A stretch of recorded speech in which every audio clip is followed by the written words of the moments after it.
সালাম। বলেন। ভাইয়া ওই মানে মরে যাওয়ার উপক্রম, কারেন্টের লাইনটা যে অফ করছেন এমন হয় দিতে ভুলে গেছেন, 2-3 ঘন্টা হয়েছে, একটু এই লাইনের কারেন্টটা দিয়ে দেন। কোন জায়গা? গার্লস স্কুলের মোড়, আর পারতেছি না, হাসপাতাল যাওয়ার উপক্রম। 2.5 ঘন্টা যাবৎ বিদ্যুৎ নেই। অফিসে নারী গ্রাহকের ফোন কল ভাইরাল। এই গরমে বিদ্যুৎ না থাকায় একজন নারী গ্রাহক বিদ্যুৎ অফিসে ফোন করে বলেন, আল্লাহর কিরা, কারেন্টটা দেন, মইরা গেলে দাবি থাকবেন, হাসপাতালে যাওয়ার উপক্রম। ভাইয়া আপনাকে আইসক্রিম খাওয়াবো হানে।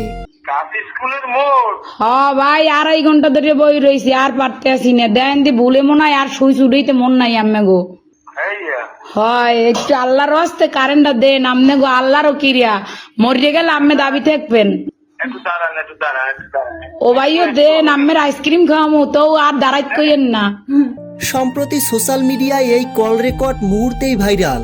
বরিশালের ভাষায় এত সুন্দর করে একজন নারী গ্রাহক বিদ্যুৎ অফিস কর্মীকে বিদ্যুতের সংযোগটি দেওয়ার জন্য এই অনুরোধটি করেছেন। তো ভিউয়ার্স, ভিডিওটি সম্পর্কে আপনাদের মূল্যবান মতামত কমেন্ট করে জানিয়ে দিন।